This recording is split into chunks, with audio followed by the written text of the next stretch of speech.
Will you give a few seconds of your time to help win this war? Then listen. At Stalingrad the other day, a Nazi tank unit attacked a corps of Russian soldiers.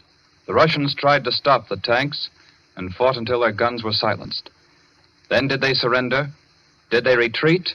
No. 18 of them rushed forward with bombs in their hands, got under the tanks, and blew them up. They gave their lives for their country. You and I are not asked to give our lives for ours. All we're asked to do is buy war bonds and stamps. Our American soldiers are giving their lives for us each day. More and more of them every day. Can we do less than loan our money to them? It's such a simple, easy thing to do. Out of every dollar you earn, lend 1 dime to your country. Do it regularly by joining the 10% club where you work. And do it now. Our soldiers need your help.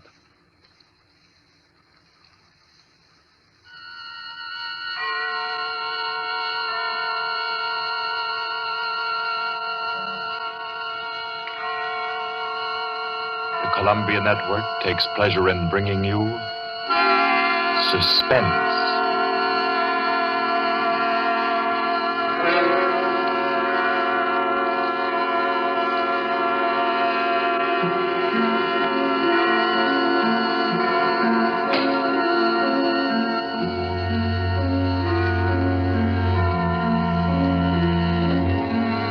Suspense, Columbia's parade of outstanding thrillers, produced by William Spear and scored by Bernard Herrmann, with notable melodramas from stage and screen, fiction and radio, presented each week to bring you to the edge of your chair, to keep you in suspense.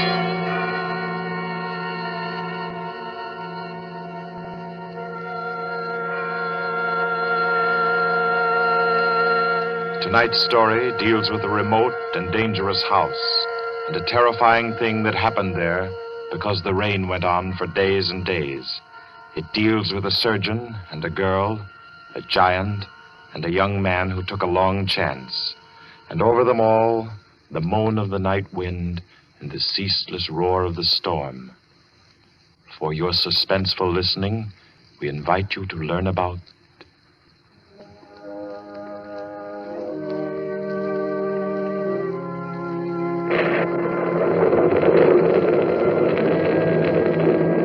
Kettler method.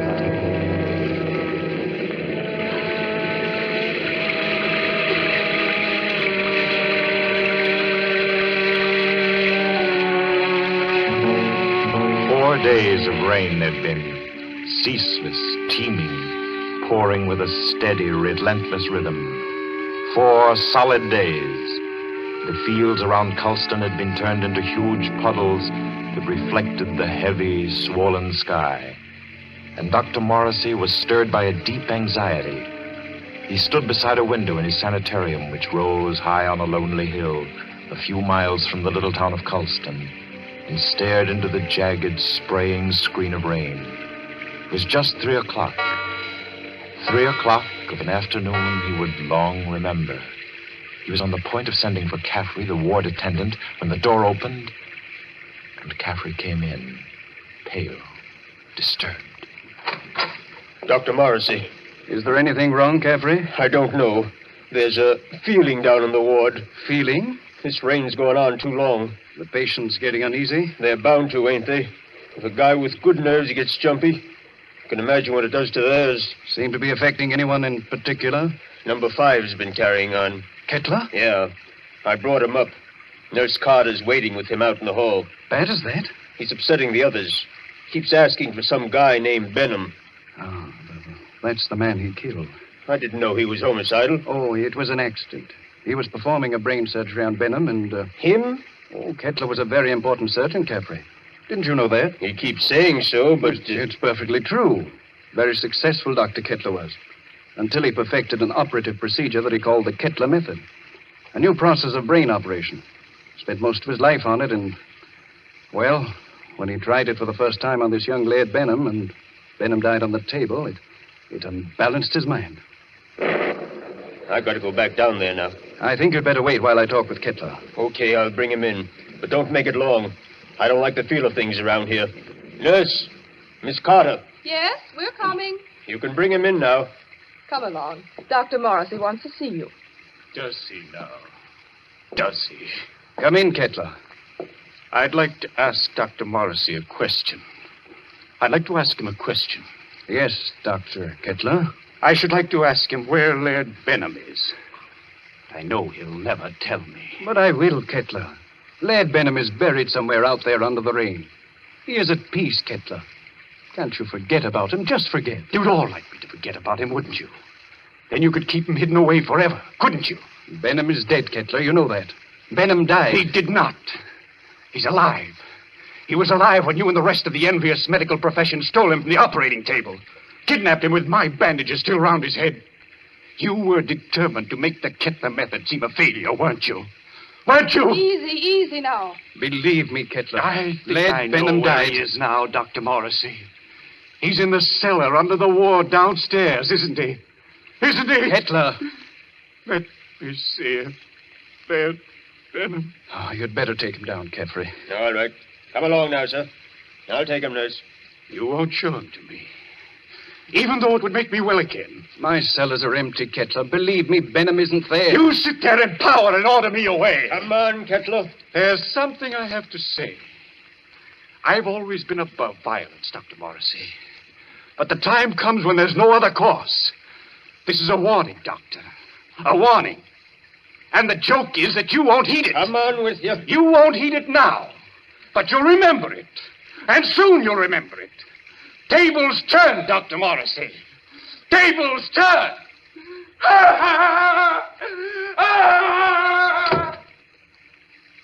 Poor thing. I'm afraid I'm failing with him. Failing completely. But you're not. It takes time to put a man back together. Oh, it's taken me too long with Kettler. I'm beginning to be afraid. If you'll pardon me, Doctor, Yes? I do think you're making a mistake. With him? No, with yourself. You haven't had a real vacation in 3 years, Dr. Morrissey. Oh, you think I'm wearing a bit thin just now, don't you? And you're right. But I really can't leave my patients in anyone else's hands. Not now, at any rate. No, I'll have to make the best of it. But you need relaxation, Doctor. I know. Well, I hope to soothe my ragged nerves somewhat over this weekend. Oh? I've some friends coming down from the city Friday night. Leslie and Claire Winton. Young married couple, newlyweds. And I'm just going to relax with them and forget everything until Monday morning. You must, Doctor. You do need it so badly. Oh, by the way, Doctor. Yes? I slipped some those new sample bandages into your coat pocket. Well, thanks. I'll have a look at them. I think they're quite good. The salesman said that... Yes, nurse. What is it? Did you hear something? Thunder, wasn't it? Something else besides thunder. I thought it... Well, I didn't hear it. My nerves must be getting the best of me. Perhaps it's a case of nurse heal thyself, eh? I'm not the only one who needs a rest. You know, it might be a very good idea if we both... Dr. Morrissey, I heard that. what is it? It's coming from the ward. Sounds like... That was a shot, nurse. You get on the phone. Call the police at Colston. Hello? Keep at it. Hello? Someone's trying to get in from the hall. Dr. Morrissey! Dr. Morrissey! It's Caffrey. Just a moment. Caffrey, what is it? They've ganged up on me. All of them are coming up the stairs. Kettler, clear out of here. Oh.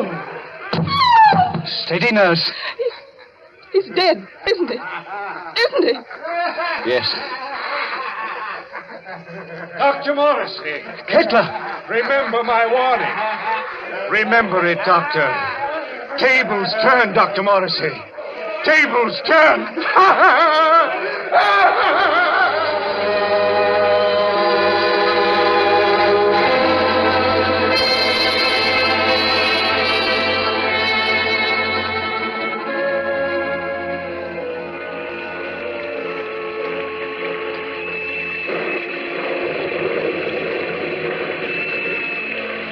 It rained for 3 more days. Friday night came, black, wet, and glistening. And the 8:15 express groaned into Colston Station, bringing Leslie and Claire Winton out from the city with their weekend luggage.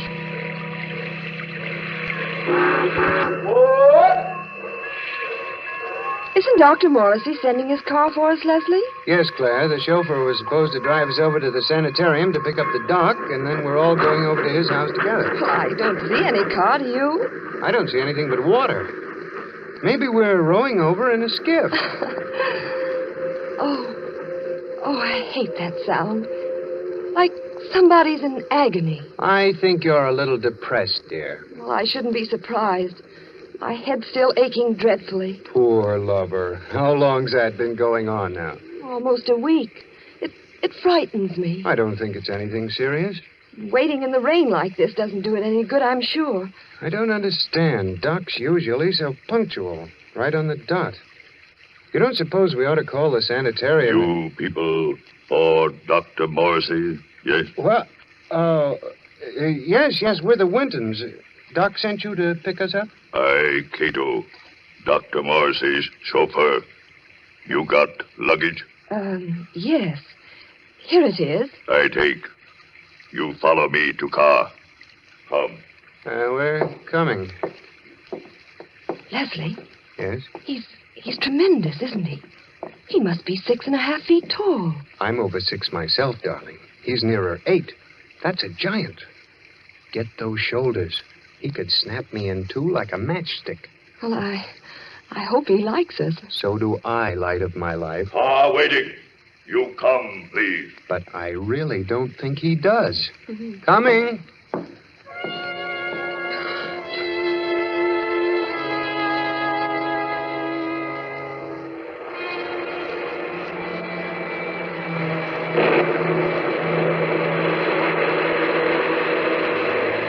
The heavy car lurched and hurtled over the rain-soaked roads, tearing wildly through the dark and careening up the hillside toward the stark walls of the sanitarium. It skidded to a standstill in front of the main entrance, and cold black Cato led them inside. The brightly lit corridors were deserted, silent, like hallways in a nightmare. Claire was aware of her headache growing steadily worse as Cato opened the double doors and ushered them into the waiting room. You'll tell Dr. Morrissey we're here, huh? Doctor, be with you soon. You do not go away. Yes, thanks.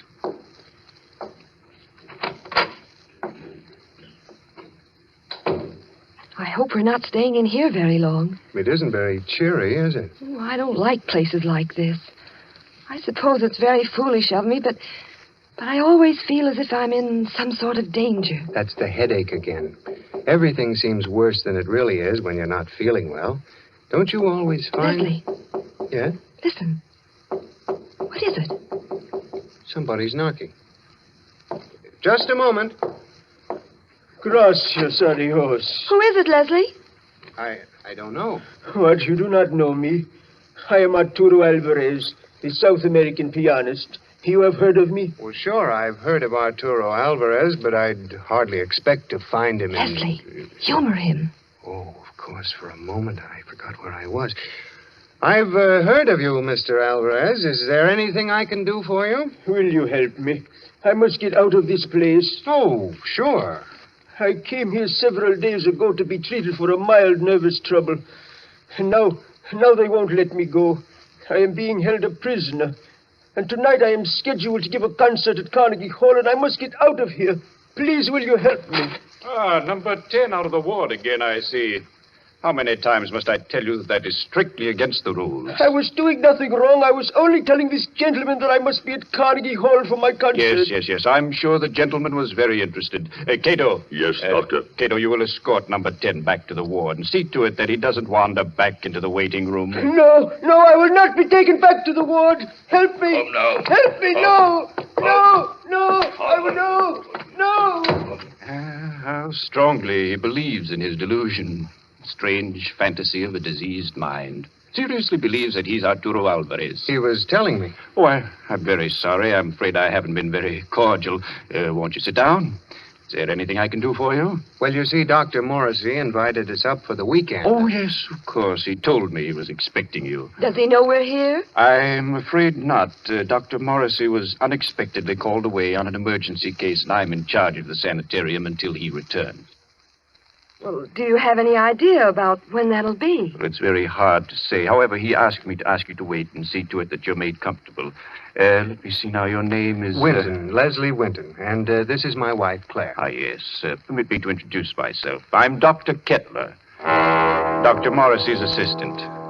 What can I do for you? A bite of food or a drink, perhaps? I don't think so. There's nothing in the world I want so much as an aspirin. Aspirin? Yes, Doctor. She's had a headache that's been troubling her for days. It's terribly annoying. I can well imagine. Annoying and interesting.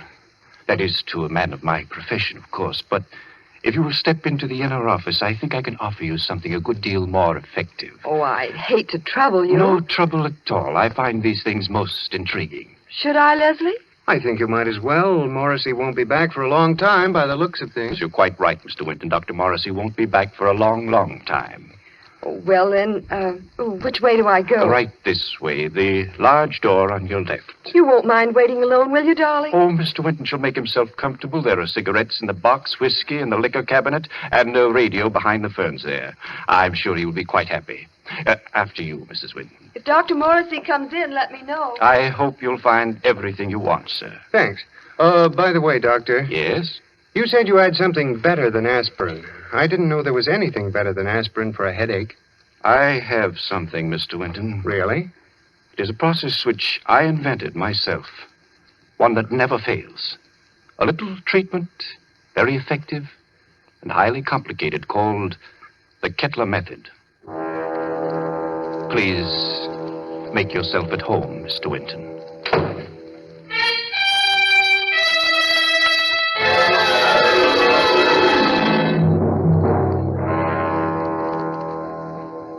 Leslie sat there, alone in the big waiting room for a while. Then creeps began setting in, and he thought to himself, maybe I'll have that drink after all. He rose and went over to the liquor cabinet that Kettler had pointed out to him and opened it. Why, there's nothing in here but books. Yes, books. Books that were so thick with dust that it was clear they'd been there for months. Well, no drink for Leslie. Maybe a cigarette. Kettler said the box was full. He picked it up and started opening it. Why, it isn't even a cigarette box. The darn thing's a bookend. Yes, that's just what it was. Leslie began to think it was a tough job making himself at home in that waiting room. And then the idea occurred to him. Maybe the radio works. He went over to the radio then, turned it on, and...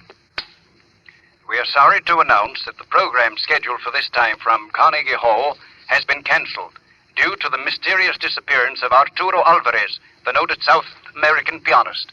Mr. Alvarez was known to be suffering from a minor nervous disorder and was last seen departing on a short trip to Colston in upstate New York. Alvarez. That guy is Alvarez. What's going on here? Claire! Claire! Locked. Dr. Kettler, open this door. Open it. Do you hear me? Miss Claire! Winton. Oh, you. Tell him to open up.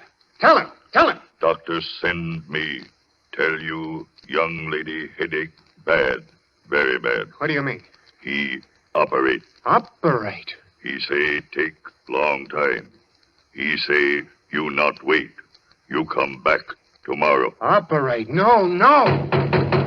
Kettler! Kettler! Claire, can you hear me? Can you hear me? Of course she can hear you, Mr. Winton. The operating table is just inside the door. Bring her out here. Let her go, I tell you, Kettler. But I find that an operation is indicated, Mr. Winton. I forbid you to touch her. You forbid? You? I'm in charge here. No one forbids me. Do you understand? You're insane. If you lay your hands on her, I'll kill you. So help me, I'll kill you. Very well, Mr. Winton. If you do not wish me to operate, that's all there is to it. I would scarcely force my services upon you. However, the girl's condition is quite serious, and I... Good work. Good work, Cato, my boy. A masterstroke. Do you still forbid me, Mr. Winton? Do you? Do you? Oh, you don't answer. Good, good. Take him to the cellar, Cato, and lodge him there with his friend, Dr. Morrissey. They should have a good deal to talk over in the still hours of the night while I cure the young lady's headache unmolested.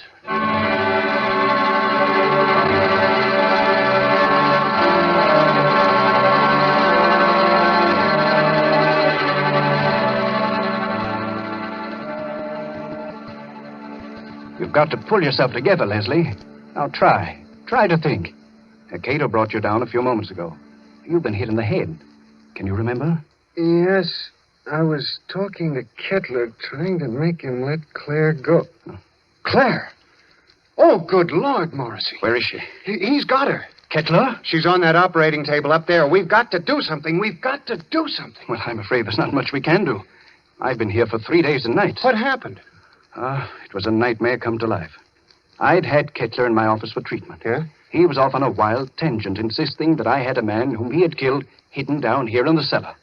That I and the rest of the medical profession had kidnapped him off the operating table with his head still swathed. He thinks I've been keeping this venom from him all along, even though I've known that just one side of him would cure his mental disorders. He hates me with every fiber of his twisted brain. He's a dangerous case, Leslie. He'll kill Claire? He may. There's a slim chance he won't. What's that? Well, all the surgical instruments are locked away. It's possible they may not be able to find them. Isn't there any way we can get out of here? Well, wouldn't I have used it? Where does that corridor lead to? To the staircase that goes to the first floor. Well? Not a chance. Comes out in the operating room, and they keep that door locked as tight as a drum.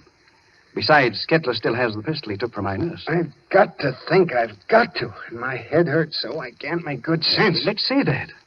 I think they gave you a nasty cut. Oh, it doesn't matter. Say, Doc. Yes? What was his name? Who? The guy Kettler thought you were keeping from him, the one he killed. Benham. Laird Benham. Why? Was he a young fellow? Yes, rather tall, slender chap. Say, Doc, Hmm? do you have any bandages down here? What? Bandages. Why, yes, I think so. They're stored down here. Enough to bandage my whole head, face, and everything? Why? I might have a chance of getting through that door up there.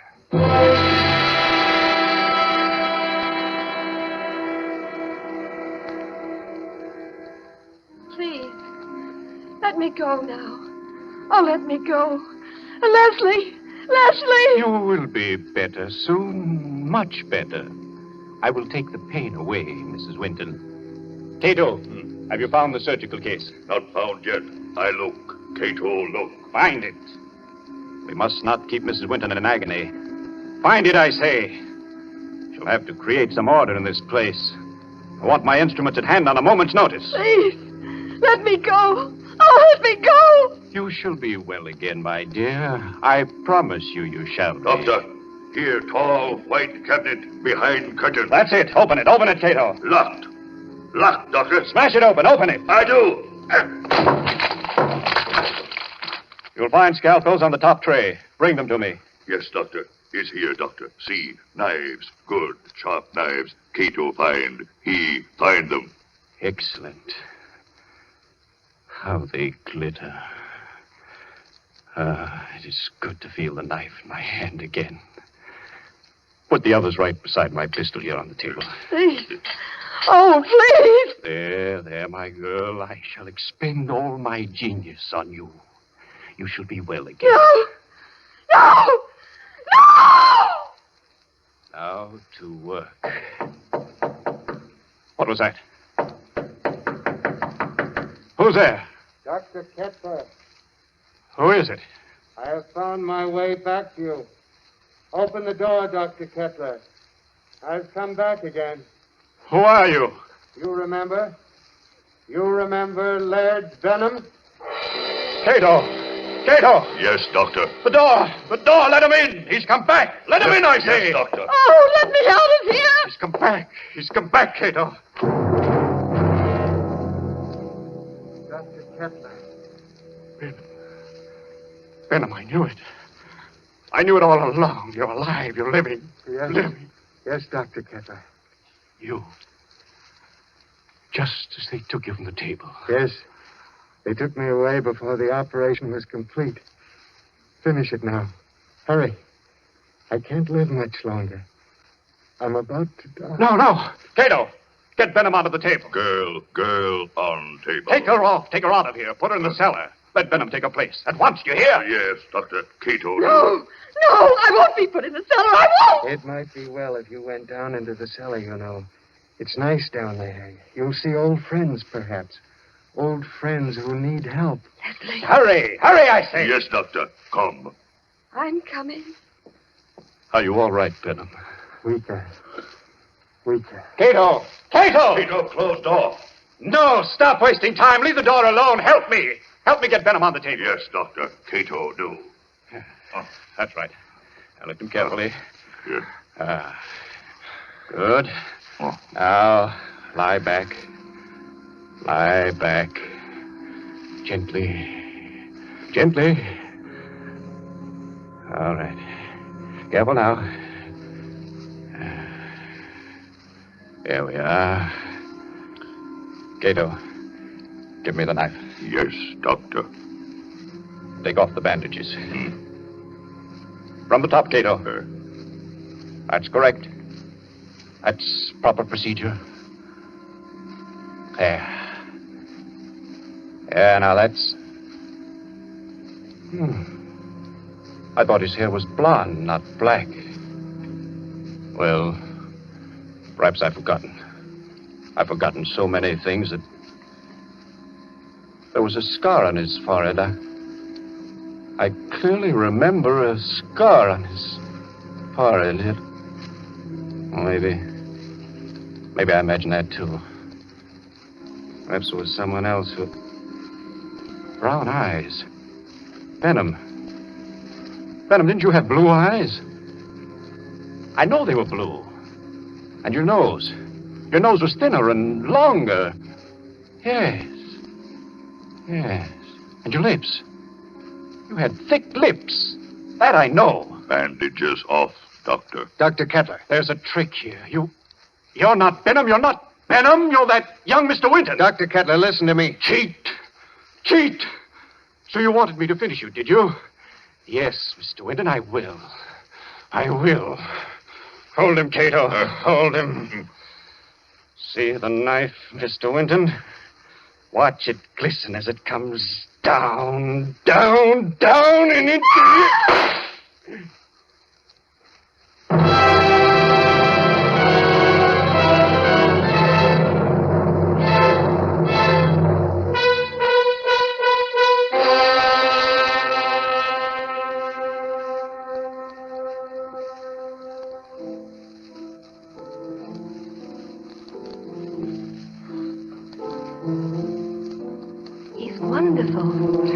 You don't doubt that he's Arturo Alvarez when you hear him play the piano, do you? That's a marvelous old instrument you have, Doc.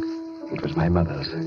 This old house has been in the family for generations. Who'd ever thought we'd be alive to sit in your house and listen to somebody play a concerto? We wouldn't have been. At least I wouldn't have been if you hadn't snatched that revolver off the table right out from under Kettler's nose before they threw you into the cellar.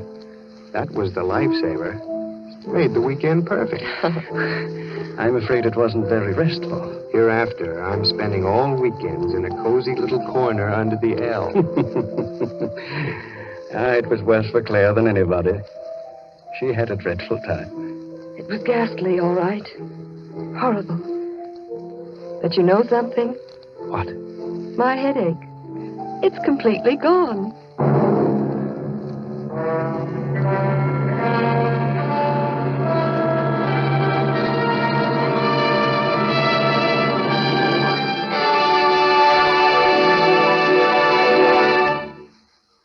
So ends the Kettler method, the tale of a memorable weekend and a long-awaited dead man who didn't return after all.